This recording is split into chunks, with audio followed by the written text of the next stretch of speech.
2 chiffres se croisent et inversent la logique la plus évidente dès le départ. Au moment où une intervention américaine vicieuse est évoquée au Nigeria, chaque million de dollars promis semble rogner un peu plus la capacité réelle des États à décider seuls de leur sécurité.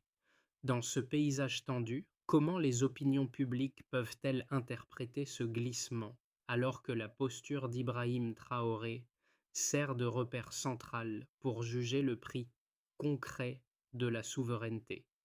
Une brèche s'ouvre, courte mais décisive, entre protection affichée et dépendance assumée. Ce récit propose une lecture structurée d'une séquence où une déclaration américaine ravive d'anciens réflexes géopolitiques et met à nu les tensions entre coopération extérieure et autonomie sécuritaire régionale. L'enjeu central apparaît clairement: comprendre comment réduire la dépendance stratégique sans fragiliser la stabilité immédiate des populations exposées, condition essentielle pour les mois à venir. À partir des éléments fournis, l'analyse suit les effets en chaîne. La manière dont les propos venus de Washington ont accéléré les débats à Abuja, comment les signaux envoyés depuis le Sahel ont influencé les opinions publiques, et pourquoi la figure d'Ibrahim Traoré devient un repère narratif dans la redéfinition de la souveraineté. Le micro-hook se dessine ici. Plus les offres d'aide se multiplient, plus la question de la dette politique et logistique refait surface. Ce fil directeur servira à décrypter chaque étape, du glissement médiatique initial au repositionnement diplomatique, en mesurant ce que ces choix impliquent pour les citoyens, les décideurs et les voix critiques qui structurent désormais le débat continental. La première révélation apparaît dès les premières heures. Les propos américains ne créent pas seulement une onde médiatique, ils réactivent d'un réflexe continental ancien. Et ce signal touche directement d'un Nigeria, où plus de 200 millions de citoyens vivent déjà sous une pression sécuritaire diffuse. La seconde révélation surgit presque simultanément. L'écho de ces paroles ne flotte pas dans le vide, il s'inscrit dans une économie pétrolière fragile et un paysage marqué par des vulnérabilités que les groupes armés exploitent depuis des années. À partir de ce double point de départ, la dynamique se structure. La déclaration américaine déclenche une séquence immédiate à Abuja: réunion du cabinet sécuritaire, ton prudent du communiqué officiel, puis montée progressive des débats euh, internes allant des rédactions de Lagos au campus du Nord. Les éditorialistes rappellent des précédents régionaux, tandis que les communautés religieuses interprètent le terme utilisé par Washington comme un avertissement voilé. Le mot devient vecteur politique, alimentant un cycle de commentaires qui s'auto-renforce. Parallèlement, le Sahel imprime une tension latérale.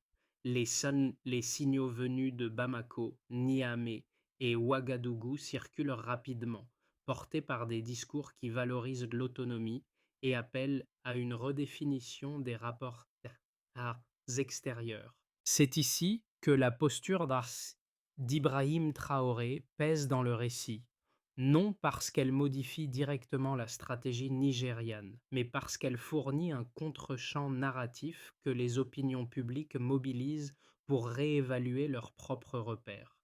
Une ligne de fracture discrète apparaît alors entre prudence institutionnelle et désir d'affirmation collective, et ce contraste structure la manière dont les acteurs sociaux interprètent la crise. Enfin, la circulation rapide des messages, éditoriaux, déclarations, images de meetings, réactions locales, crée un effet de simultanéité qui amplifie la perception de bascule. Chaque capitale avance selon sa logique interne, mais toutes évoluent dans un même espace d'incertitude où la coopération extérieure cesse d'être perçue comme neutre et où la question de la souveraineté gagne un poids inattendu. C'est dans cette atmosphère dense que les semaines suivantes prendront forme, entre stabilisation prudente et repositionnement encore fragile. Pour suivre la trajectoire de cette crise, il faut un fil conducteur capable de tenir ensemble les réactions institutionnelles, les signaux populaires et les repositionnements diplomatiques. Ce rôle est porté par une figure hybride, celle du leader qui, sans intervenir directement dans les affaires nigérianes, influence pourtant la manière dont les événements sont interprétés. Ibrahim Traoré devient ainsi un point d'appui narratif, car son discours frontal sur la souveraineté sert de repère pour mesurer le degré d'autonomie que les opinions publiques jugent acceptable dans un moment de tension. Les premiers effets sont visibles dans deux microséquences. Sur plusieurs campus nigérians, les discussions se polarisent dès les premières heures, entre ceux qui voient dans la coopération extérieure une garantie minimale de sécurité et ceux qui interprètent la déclaration américaine comme un rappel des précédents régionaux. Ce clivage n'est pas spectaculaire, mais il révèle une impatience latente. Dans les rédactions d'Abuja et de Lagos, une autre dynamique se met en place. Les journalistes tentent d'équilibrer faits sécuritaires et mémoire historique, mais les lignes éditoriales divergent rapidement. L'émergence de récits parallèles crée un espace où chaque mot officiel est examiné comme un signal d'alignement ou de distance. Ces deux cas montrent comment un discours externe peut réorganiser les points de référence internes, même sans action directe. À mesure que la tension se diffuse, la posture souverainiste venue du Sahel agit comme un miroir. Elle oblige les acteurs locaux à préciser leur position, leurs marges et leurs priorités immédiates. Tout se joue dans la manière dont l'autonomie est perçue. Tout commence par un point de rupture clair. Une phrase traverse l'Atlantique et le Nigeria bascule dans un état de vigilance immédiate. Le cabinet de sécurité est convoqué en urgence.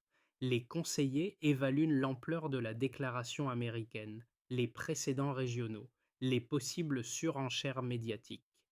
Tinubu opte pour un communiqué prudent: coopération, vigilance, coordination régionale. Ce choix, conçu pour calmer le terrain, produit l'effet inverse. Les radios de Lagos s'animent, les éditorialistes évoquent l'Irak et la Libye. Les communautés religieuses interprètent le mot viciously comme un avertissement moral. Le terme devient symbole, slogan, prétexte à débat. L'embrasement médiatique constitue le véritable déclencheur. La montée se fait en spirale. Les ambassades occidentales renforcent la sécurité. Les messages privés entre Washington et Abuja circulent à un rythme inhabituel. Paris dépêche des émissaires pour amortir l'impact. Moscou glisse une proposition alternative, tandis que Pékin observe, silencieux mais attentif. À cet instant précis, le Sahel entre dans la scène. La phrase d'Ibrahim Traoré: aucun peuple n'a besoin d'un sauveur étranger, prononcée dans un stade, devient contre-feu idéologique. Elle se propage comme une onde. Les réseaux sociaux du Mali, du Niger et du Burkina Faso la reprennent. Les jeunesses urbaines la transforment en marqueur d'autonomie. Au Nigeria, certains y voient un miroir, d'autres une provocation. Mais tous reconnaissent qu'elle déplace le cadre du débat. Le contraste est brutal. Prudence institutionnelle contre affirmation souverainiste. Au même moment, les milices locales du nord nigérian reconstituent leur réseau d'alerte, craignant l'escalade que pourrait provoquer toute perception d'ingérence étrangère. Tinubu convoque un sommet régional improvisé. Autour de la table, deux visions s'opposent frontalement: compromis diplomatique ou rupture panafricaine. Aucun accord n'est signé, mais le ton et les données. La région ne peut plus éviter la question de la dépendance stratégique. Cette absence de consensus nourrit une temporalité incertaine. Chaque capitale avance, mais aucune ne maîtrise complètement la séquence. Puis vient la phase de réverbération. Le département d'État recadre le débat sous l'angle de la stabilité religieuse. Les médias parisiens parlent déjà de syndrome Traoré, signe que le récit échappe aux chancelleries africaines. Les marchés pétroliers réagissent brièvement. Le Naira tremble. Les milices du Nord amplifient leur rhétorique localiste. Dans les chaînes panafricaines, les images de patrouilles amateurs deviennent symboles d'un refus de tutelle. Tinubu multiplie les interviews pour reprendre la main. Il affirme que le Nigeria choisira toujours sa voie. Pourtant, la tonalité semble défensive. Ces déclarations alimentent la polarisation. Dans ce brouillard narratif, le Sahel renvoie un signal supplémentaire. Celui qui choisit sa voie ne demande pas la permission. La phrase attribuée à Ibrahim Traoré circule comme un rappel tranchant. Elle devient ligne de fracture émotionnelle. D'un côté, les promoteurs d'un ordre régional autonome. De l'autre, les partisans d'un pragmatisme sécuritaire. La séquence se stabilise alors dans un état hybride. Agitation locale, repositionnement diplomatique, recomposition narrative. Ce qui n'était qu'une déclaration américaine devient, en quelques jours, un test continental sur la cohésion, la souveraineté et la capacité des États à définir leurs priorités face aux pressions extérieures. La séquence prend une autre dimension dès que les données chiffrées sont mises en perspective. En 2020,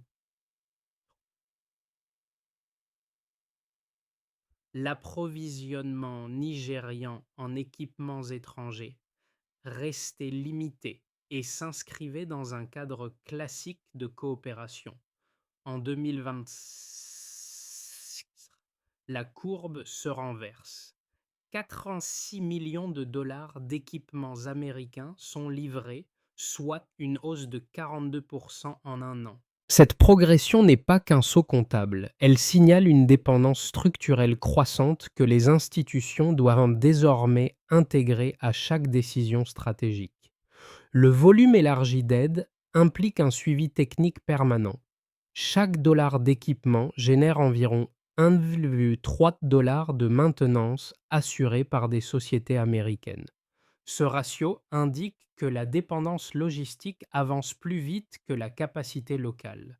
Et cette contrainte pèse directement sur la marge de manœuvre d'Abuja, surtout quand l'appareil bureaucratique doit absorber des obligations externes de plus en plus exigeantes. Un second indicateur révèle une tension parallèle. La dette extérieure nigériane franchit les 45 milliards de dollars, un montant qui limite la flexibilité politique et financière. Ce chiffre signale une vulnérabilité administrative durable. Toute renégociation exige des conditions implicites et ce mécanisme pèse sur les arbitrages liés à la sécurité où les demandes sociales restent fortes. Les 22% de dépenses sécuritaires financées par des fonds conditionnés témoignent de ce décalage. Une part significative de la politique intérieure dépend de ressources que l'État ne contrôle pas entièrement, ce qui réduit sa capacité à adapter les priorités en fonction des réalités locales plutôt que des partenariats extérieurs. Un troisième ensemble de données éclaire la dimension régionale. Selon les tendances relevées, 38% des importations d'armement d'Afrique de l'Ouest proviennent encore de pays de l'OTAN. La Russie représente 9%, la Chine environ 7%. Ces proportions illustrent une architecture sécuritaire où les réseaux occidentaux restent dominants. Dans ce contexte, la trajectoire du Burkina Faso se distingue nettement. 61% de ses acquisitions récentes proviennent désormais de partenaires africains ou asiatiques. Le signal est clair. Certains États explorent des modèles alternatifs pour limiter la dépendance logistique. Cette démarche nourrit le débat interne au Nigeria, où les experts s'interrogent sur la possibilité d'un rééquilibrage similaire. L'effet de ces données dépasse la technique pour entrer dans le politique. Les pays ayant réduit leur coopération militaire extérieure depuis 2020 ont enregistré une amélioration d'environ 7% de leur stabilité interne. Cette statistique suggère un impact modéré mais réel. Sur les campus universitaires nigérians, elle circule comme un argument en faveur d'une autonomie plus affirmée. Dans les casernes, elle alimente une réflexion sur le coût réel de chaque partenariat. Le lien entre souveraineté sécuritaire et stabilité institutionnelle gagne en crédibilité à mesure que les chiffres se diffusent. Cette dynamique renvoie aussi au débat déclenché par la posture sahélienne. La position d'Ibrahim Traoré fonctionne comme un miroir. Elle contraste avec l'approche plus prudente d'Abuja et incite les opinions publiques à réévaluer leurs repères. Le croisement des données, hausse de l'aide, poids de la maintenance, dépendance logistique, dette extérieure, flux régionaux, constituent la matrice du débat actuel. Les chiffres ne dictent pas les décisions, mais ils encadrent les marges de choix possibles. Dans cette configuration, le coût réel de la dépendance se révèle progressivement. Moins de latitude stratégique, plus d'obligations tacites et une autonomie qui se redéfinit sous contrainte. Le débat qui traverse l'Afrique de l'Ouest ne se réduit pas à une opposition simpliste entre dépendance et autonomie. Deux visions cohérentes émergent, chacune portée par des arguments solides. D'un côté, les partisans de la coopération extérieure soulignent que la menace sécuritaire reste diffuse, imprévisible et coûteuse. Selon eux, l'expertise américaine et européenne demeure indispensable pour contenir les groupes armés, réduire les risques de débordement régional et maintenir une stabilisation minimale. L'argument clé repose sur une réalité opérationnelle. Sans soutien technique, logistique et financier, plusieurs États ne pourraient pas compenser rapidement les déficits en équipement, formation ou maintenance. Pour ces voies, l'aide extérieure constitue un instrument pragmatique, non un renoncement politique. De l'autre côté, les défenseurs d'une souveraineté renforcée décrivent un mécanisme inverse. Chaque augmentation d'aide internationale crée un cycle de dépendance logistique documenté dans les chiffres.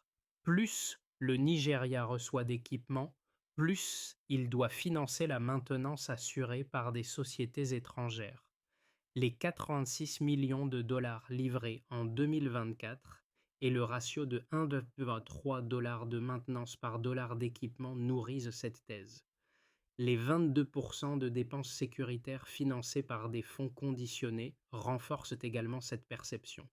Dans cette lecture, l'autonomie régionale n'est pas un idéal abstrait, mais une nécessité politique, afin d'éviter qu'un changement d'humeur diplomatique ne fragilise la sécurité intérieure.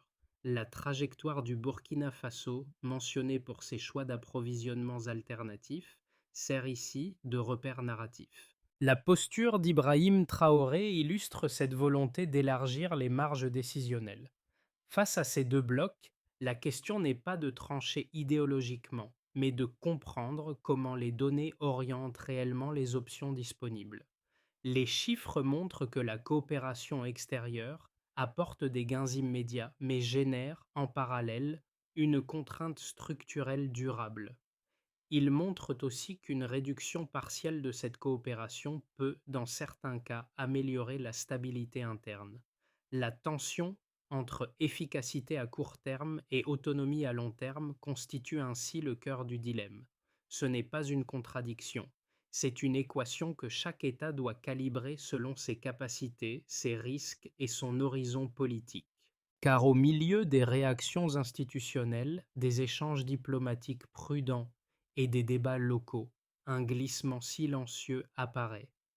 La crise cesse d'être seulement une affaire de stratégie sécuritaire pour devenir une bataille culturelle sur la capacité du continent à décider pour lui-même. Ce déplacement n'est pas spectaculaire. Il se manifeste dans les conversations quotidiennes, les fils de discussion, les éditoriaux hésitants, les messages qui circulent entre Lagos et Ouagadougou. Dans ce cadre, La posture ferme venue du Sahel, celle incarnée notamment par Ibrahim Traoré, agit comme un déclencheur symbolique.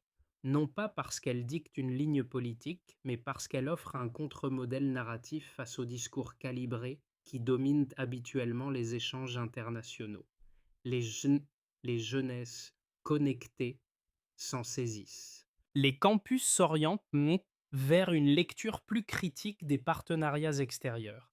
Les rédactions reconfigurent leur grille d'analyse. Ce midpoint révèle ainsi un enjeu inattendu.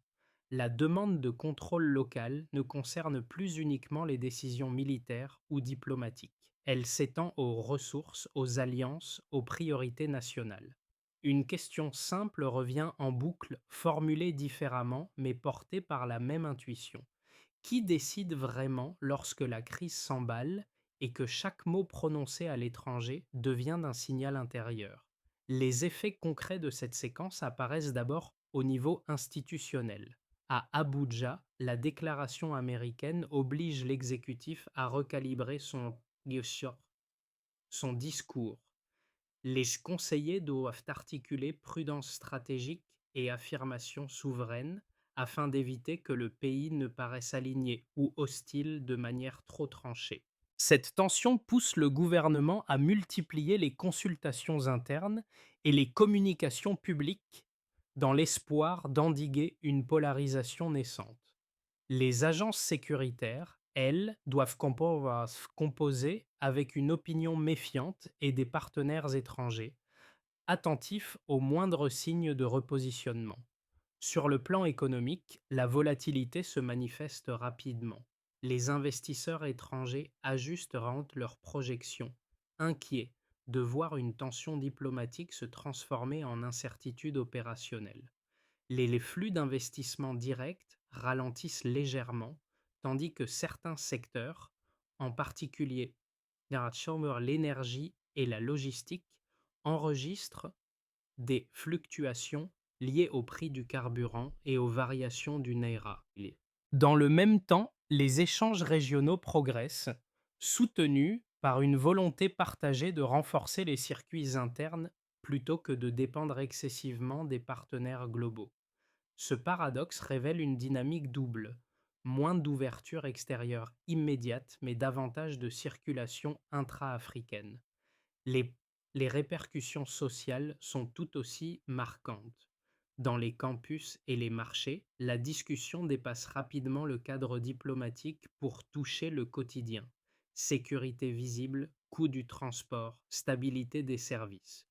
Beaucoup redoutent que chaque intervention extérieure, même verbale, puisse déclencher des effets économiques en cascade. La jeunesse connectée, déjà sensible aux récits de souveraineté, transforme ces signaux en revendications culturelles. La posture d'Ibrahim Traoré, relayée par les réseaux sociaux, devient pour certains un repère symbolique pour juger la cohérence des dirigeants. Cette dynamique n'impose aucune ligne politique, mais elle oriente les attentes collectives vers plus de clarté, de transparence et de cohérence entre discours et actions. Au niveau régional, la crise agit comme un révélateur structurel. Au Burkina Faso, au Mali et au Niger, la rupture avec les dispositifs extérieurs trouve une nouvelle légitimité narrative.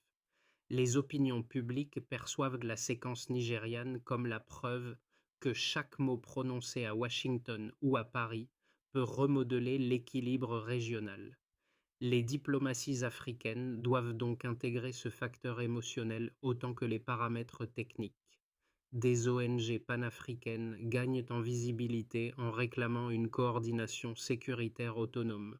Dans plusieurs capitales, les gouvernements étudient la possibilité d'un cadre de défense commun plus structuré, même si aucune décision formelle n'émerge. La région avance ainsi entre prudence et ambition, consciente que la souveraineté est devenue un terrain politique partagé. L'ensemble de ces effets dessine une conclusion nette. La séquence n'a pas seulement modifié des discours, elle a transformé les attentes, réorienté les repères et réouvert la question de l'autonomie comme horizon collectif. Dans un horizon de 6 à 12 mois, 3 trajectoires cohérentes émergent à partir des dynamiques visibles dans la séquence actuelle. Le scénario de base repose sur une logique d'ajustement progressif. Abuja maintient sa coopération extérieure, tout en cherchant à réduire certains points de dépendance jugés trop sensibles. Les, pardon. Les partenaires internationaux continuent d'offrir un soutien calibré et les autorités nigérianes tentent de concilier stabilité interne et autonomie discursive. Dans ce cadre, les tensions politiques persistent mais sans rupture majeure. La région avance lentement, portée par une volonté de garder ouverts tous les canaux diplomatiques. Le scénario optimiste adopte une trajectoire plus affirmée. Les pays, les pays du Sahel, dont le Burkina Faso, consolident davantage leur orientation souverainiste, ce qui crée un effet d'entraînement régional. Abuja s'aligne partiellement sur cette dynamique, non par rupture frontale, mais par pragmatisme politique. Les échanges économiques intra-africains progressent, les gouvernements renforcent leur coordination et les opinions publiques perçoivent pour la première fois une possibilité concrète d'architecture sécuritaire commune. Dans cette lecture, la posture d'acteurs comme Ibrahim Traoré agit comme un signal culturel favorisant l'idée qu'une autonomie partielle peut être institutionnalisée. Le ton régional s'oriente vers une coopération horizontale plutôt que verticale. Le scénario pessimiste suggère une recomposition moins favorable. La pression américaine et européenne s'accentue, notamment à travers des propositions d'aide plus conditionnelles. Abuja, confronté à une conjoncture économique fragile et à la nécessité de maintenir la stabilité intérieure, accepte de renforcer la coopération extérieure. Cette décision entraîne un regain de dépendance logistique et rend le pays plus sensible aux variations diplomatiques. Les opinions publiques réagissent par une polarisation accrue, alimentée par la mémoire des séquences antérieures. Les capitales régionales redeviennent prudentes, retardant les initiatives de coordination autonome. Au-delà de ces 3 trajectoires, une recommandation conceptuelle s'impose. Ne pas penser la souveraineté uniquement comme un mouvement de rupture ou d'adhésion, mais comme un axe de calibration. Chaque État devra évaluer ce qu'il peut externaliser sans renoncer à sa cohérence interne, et ce qu'il doit internaliser pour préserver sa stabilité future. La crise actuelle montre que ces arbitrages détermineront la forme réelle de l'autonomie régionale. Pour les citoyens ordinaires, les effets de la séquence ne prennent sens que lorsqu'ils touchent des aspects concrets du quotidien. Sécurité visible, prix du carburant, stabilité des services essentiels. Beaucoup observent les débats internationaux à distance, cherchant surtout ce qui peut réduire l'incertitude dans leur vie de tous les jours. La moindre variation du marché pétrolier, la moindre rumeur sur les partenariats extérieurs ou le moindre signal d'escalade est immédiatement traduit en inquiétude locale. Les discussions tournent moins autour de Washington ou d'Abuja que de la capacité réelle de l'État à protéger la vie économique et sociale sans dépendre d'impulsions extérieures. Du côté de la jeunesse connectée, la transformation est plus perceptible.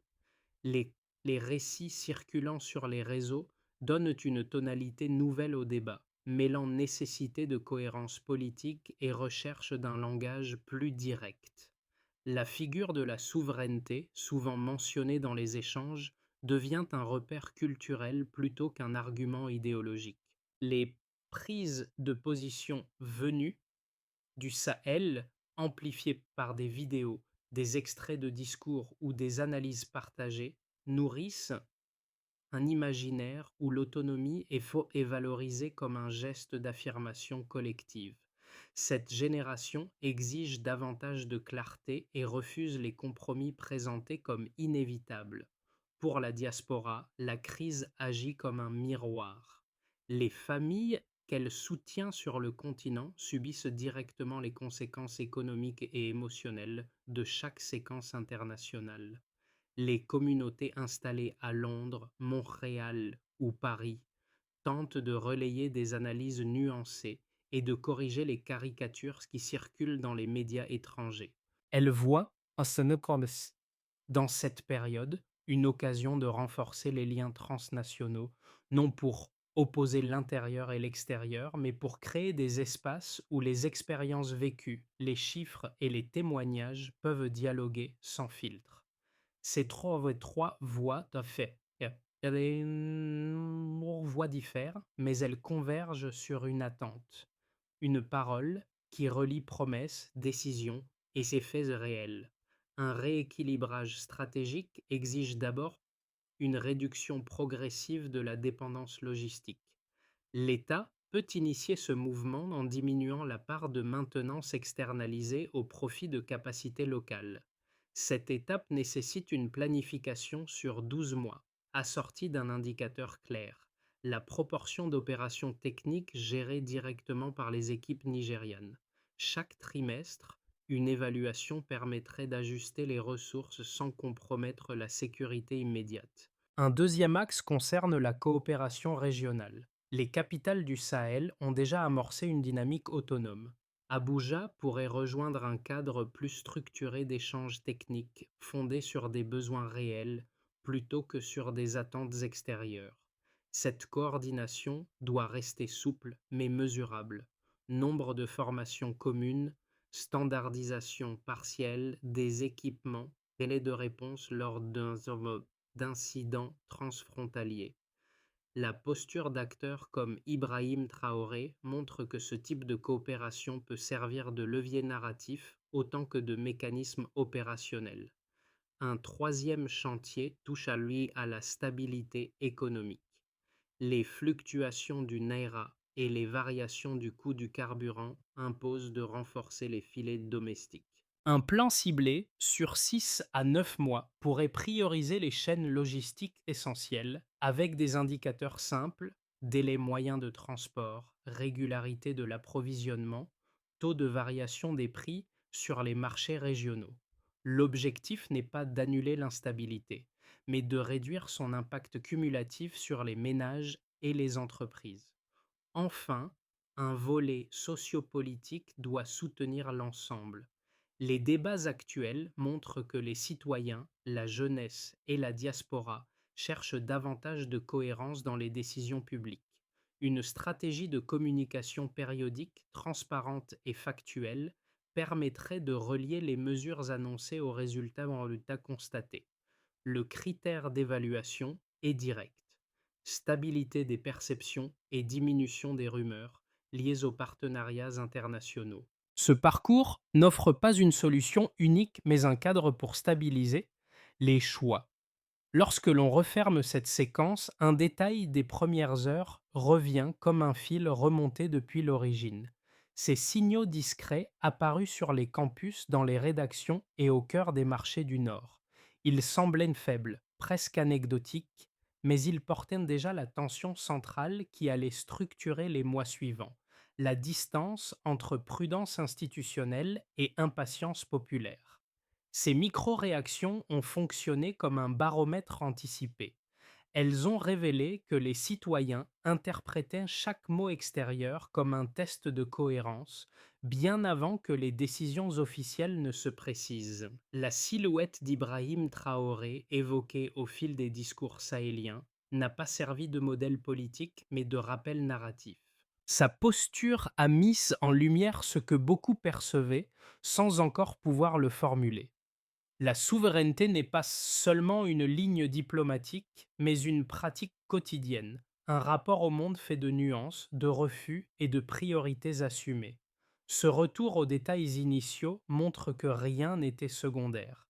Chaque hésitation, chaque réaction, chaque phrase devenue virale a façonné la manière dont la région comprend désormais ses propres marges. Et au bout du récit, une certitude demeure. La dignité commence là où cesse la permission. Les récits qui traversent aujourd'hui l'Afrique ne sont plus de simples commentaires sur l'actualité. Ils sont devenus des espaces où chacun peut repositionner son expérience, interroger les alliances qui l'entourent et décider de la part qu'il souhaite assumer dans ces transformations. Dans les rues de Lagos comme dans celles de Ouagadougou, les conversations quotidiennes façonnent déjà une manière renouvelée de penser la souveraineté, moins solennelle, plus concrète, liée aux choix modestes, mais répétés, qui structurent la vie collective. Ce mouvement repose souvent sur des gestes discrets, un débat familial, une discussion sur un marché, un message partagé entre amis. Chacun de ces instants contribue à redessiner la manière dont les communautés évaluent leur marge de décision et l'importance qu'elles accordent aux engagements pris en leur nom. Si ce récit vous parle, peut-être pouvez-vous prolonger la réflexion en vous demandant non pas seulement ce que l'Afrique doit devenir, mais ce que chacun accepte encore de déléguer. Et vous, où placez-vous votre propre seuil de décision?